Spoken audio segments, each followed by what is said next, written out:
This is the bill that will allow. I think this is it. This is the bill that will allow the executive branch to basically claim that an organization is a terrorist supporting organization and then have their 501c3 status taken from them. This is basically, this is basically the organizational equivalent of what we did with people by labeling them enemy combatants, with the executive branch's ability to label somebody an enemy combatant. Therefore, you do not have due process. You do not have these rights because we label you as this. This is the organizational equivalent of that. So they're going to name organizations as terrorist supporting. And so now they're going to lose their 501c3 status. Now, here's the thing that we didn't get a chance to talk about that I thought was very important. So apparently AOC wanted to laud Bernie for at least putting forward the resolution in the Senate in conjunction with the bill that this is something different. Addressed how you wanted to have an arms embargo, which of course got voted down. Not a surprise, 79 to 19. Disgusting.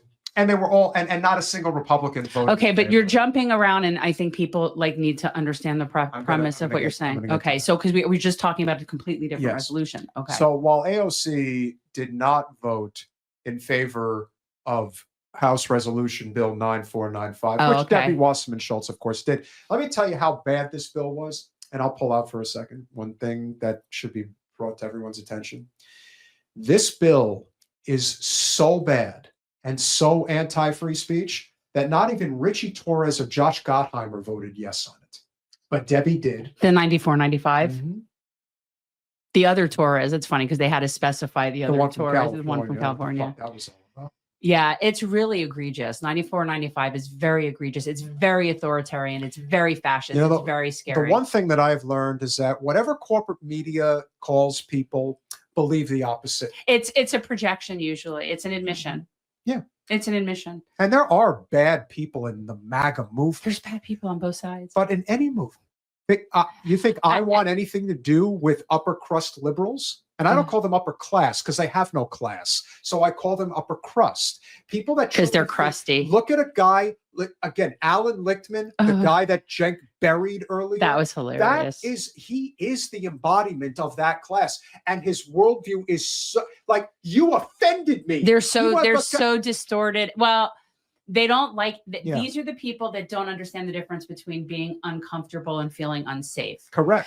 And that's one of those people. And they're just very wrapped up in their feelings. And this is when I'm just very clear, I don't give a shit about people's feelings. Which is even more amazing about Debbie is the fact that not only is she one of the few, but she is actively putting herself in the spotlight again. Like, no one is telling her, this is not really a good look for our party. Maybe you shouldn't go on TV so much. That's when I start to think they're just totally trying to like commit suicide. You know what I mean? I think they're just trying to rid the entire party of as many populist left people as possible. They're good and good because they really are going to just sort of like wither away. Yeah.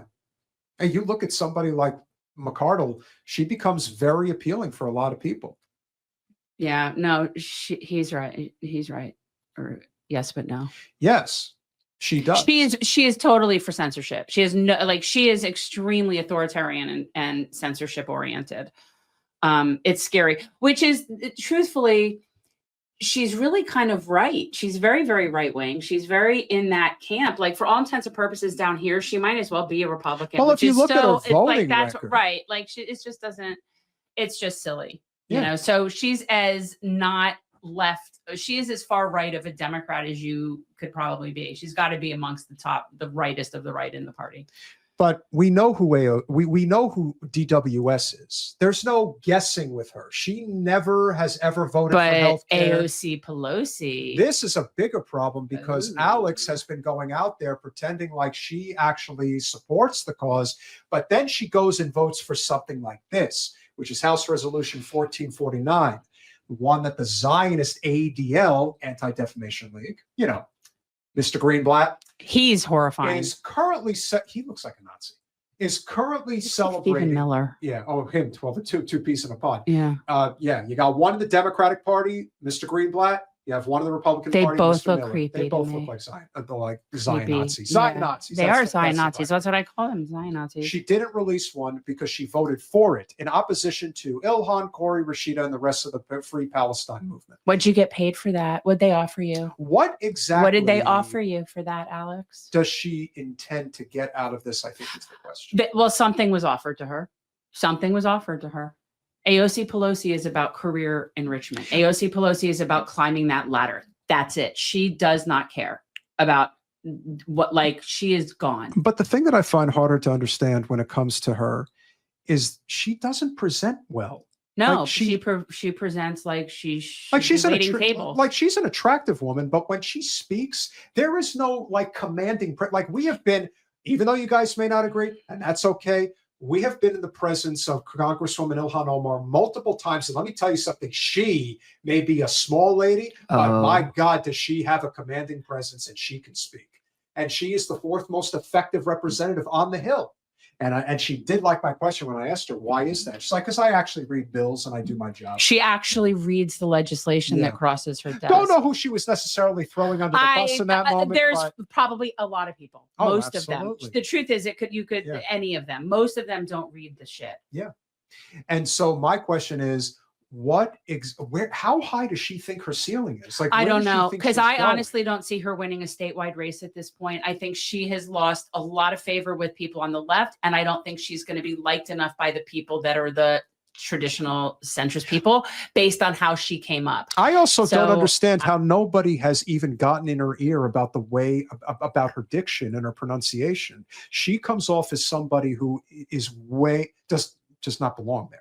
Like she sounds like a kid. Yeah. And I'm not trying to. But I think that also is intentional. I think they use her to sort of think they're going to lure in the young people somehow. Like she has that capability, just like you were that guy, Ben Sisson or whatever his name was. Harry Sisson. No, in fact, that all statistical data implies that was a complete failure. That it didn't work. In fact, 8 men aged 18 to 29 broke for Trump. No, I understand. It's not working. But that's, again, no one's ever going to accuse the Democrats of being smart or having good strategy. Well, it just goes to show But I just think it's more intentional than people think. I think it's more nefarious than incompetence at the level that we're talking about. At the local level, and when we're talking about people that are just still with the party, for the most part, I think it's incompetence. But at the top levels, I think it's intentional and nefarious. And I don't know, but she was offered something for that vote.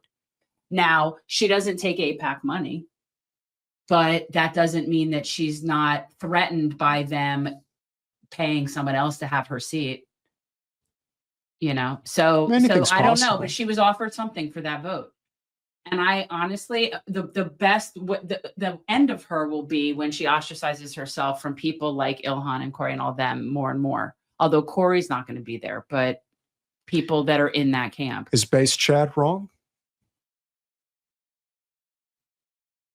It's basically been their mission. No, absolutely. But it isn't, unfortunately, it isn't just Israel. It's the whole Zionist project. But this didn't take off like this until recently. It hasn't always been this emphatic. No, well, this is what happens as an empire is crumbling, as the concept of Zionism is crumbling. They get more and more harsh, more and more severe. This is what you see. I agree with that. And they're on their way out. And, you know, I think that for the most part, everybody sees it but them. But they're really in their bubble. It'll be a very rude awakening. I want the entire world to ban Israelis from being able to go there. I think that we should not allow them to travel to other countries. I think that soccer thing needs to shut that shit down. I don't think they should be allowed to compete at international things. They do not know how to conduct themselves in other places. No. They don't know how to conduct themselves anywhere, but let that be their own problem. They don't, honestly, I don't want them coming here.